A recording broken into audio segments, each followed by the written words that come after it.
एक छोटे से गांव में चंदन नाम का लकड़हारा रहता था। यह लकड़हारा जंगल से लकड़ियां काटता और उसे बाजार में बेचता। यही इसकी जीविका थी।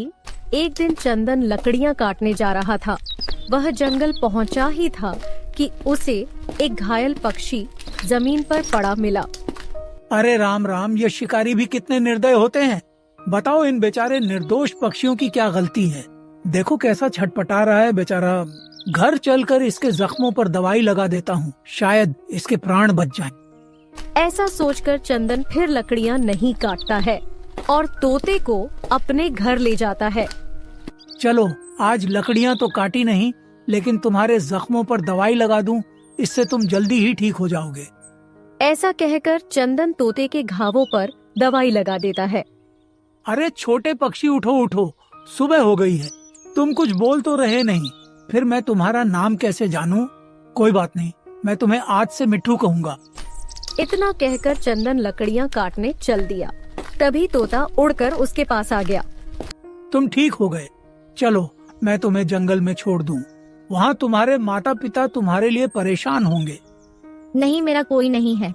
अगर मैं वहाँ गया तो शिकारी मुझे मार डालेंगे। कोई बात नहीं, आज से तुम यहीं रहो। अच्छा, अब मैं लकड़ियाँ काटने जा रहा हूँ। इतना कहकर चंदन लकड़ियां काटने चला गया। इस तरह जब चंदन लकड़ियां काटने जाता तो मिट्ठू की रखवाली करता। एक दिन चंदन लकड़ियां काटने गया था। आज तो बहुत देर हो गई है, मालिक अभी तक आए क्यों नहीं? मैं जाकर उन्हें ढूंढता हूँ। यह कहकर तोता चंदन को ढूंढने चल देता है। लगता है मालिक तो बेहोश हो गए हैं, अब क्या करूँ? मिट्ठू तालाब से पानी लाकर चंदन के ऊपर डालता है, जिससे उसे होश आ जाता है। मिट्ठू, आज तुमने मेरी जान बचा ली। वैसे मालिक क्या हुआ था? मुझे यह जगह सही नहीं लग रही है। हाँ मिट्ठू, मैं यहाँ लकड़ी काटने आया। थोड़ी देर के बाद यहाँ कुछ और लोग आ गए और मुझसे कहा कि यहाँ से लकड़ी नहीं ले जा सकते। जब मैं मना किया तो मुझे मारने लगे और फिर इतना मारा कि मैं बेहोश हो गया। तो मालिक, यहाँ अधिक देर रुकना ठीक नहीं है। चलो घर चले, फिर यहाँ कभी नहीं आएंगे। मिट्ठू की बात मानकर चंदन बिना लकड़ी लिए घर की तरफ चलने लगता है। दोनों रास्ते में बात करते हुए जा रहे थे, तभी उन्हें किसी की आवाज सुनाई देती है।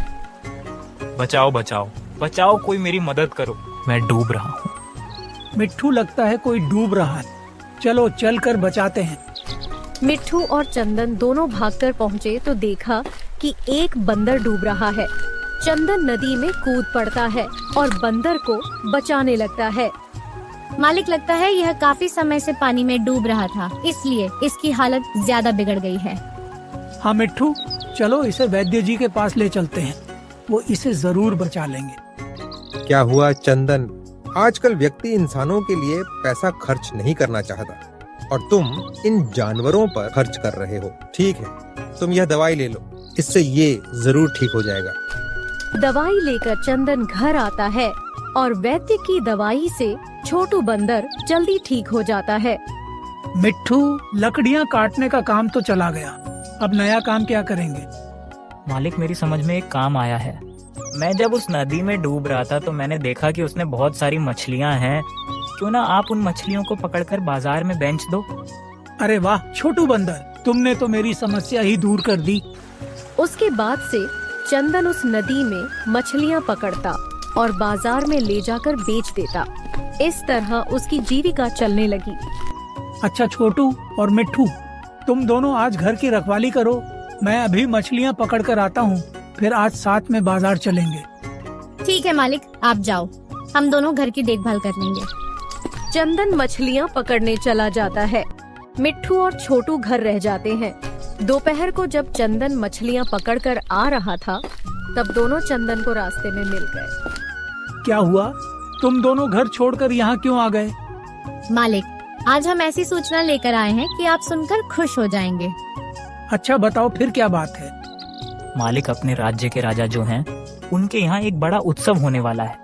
इसके लिए उन्होंने सभी मछुआरों से बड़ी बड़ी मछलियाँ लाने को कहा है। जिसकी मछली सबसे बड़ी होगी उससे मुंह मांगा इनाम दिया जाएगा।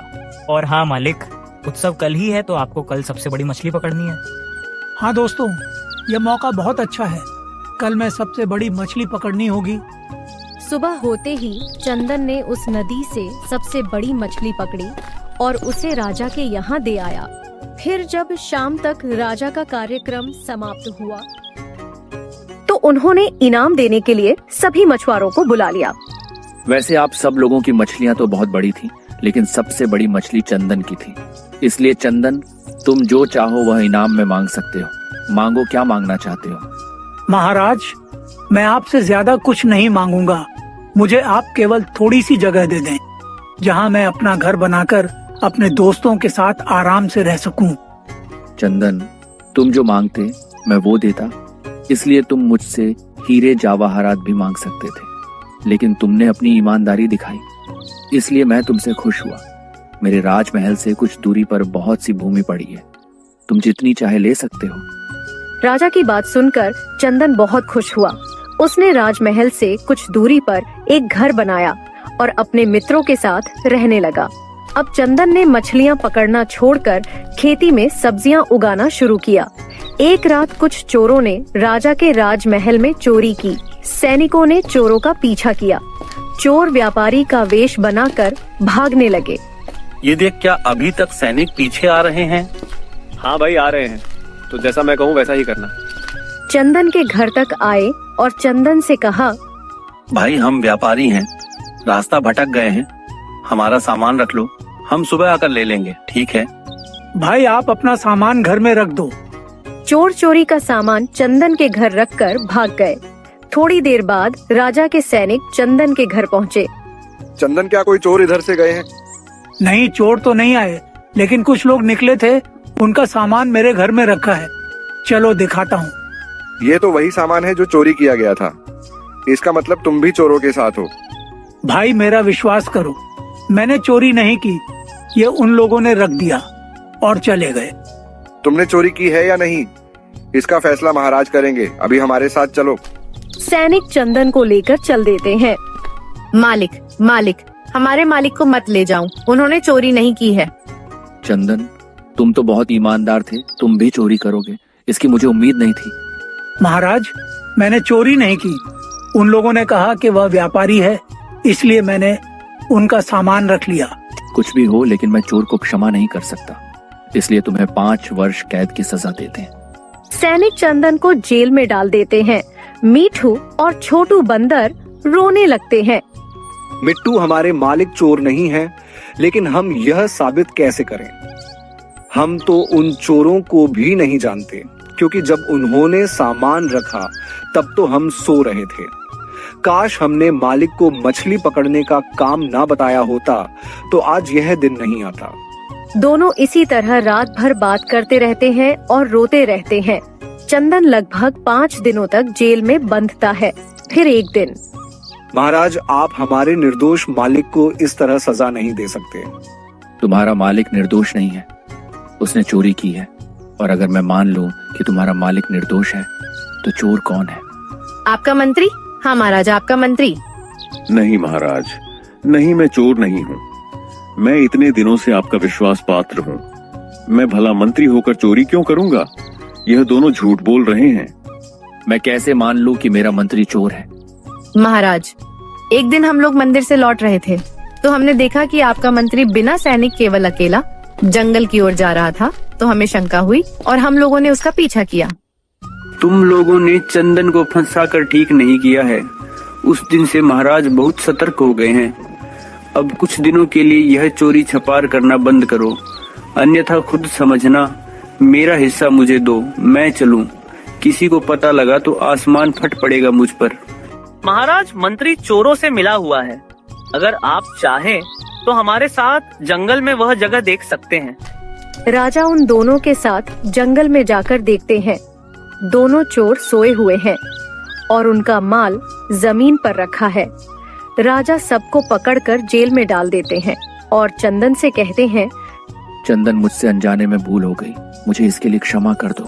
मंत्री जी, आपने मंत्री होकर चोरों का साथ दिया, इसीलिए आपको चोरों के बराबर सजा मिलेगी। जो सजा मैंने चंदन को दी थी वही सजा मैं तुम्हें देता हूँ और आपकी जगह चंदन को नया मंत्री बनाता हूँ। छोटे से गांव में एक मासूम लड़का रहता था। नाम था रामू। हर सुबह वो सूरज की पहली किरण के साथ उठ जाता, माँ के बनाए 2 सूखे रोटी और थोड़ा गुड़ खाकर अपनी पुरानी साइकिल उठाता और निकल पड़ता गांव के बाजार की ओर। रामू गरीब था पर उसका दिल बहुत अमीर था। उसके चेहरे पर हमेशा एक प्यारी सी मुस्कान रहती थी और उसी मुस्कान के साथ वो सड़क किनारे छोटी सी टोपी की दुकान लगाता था।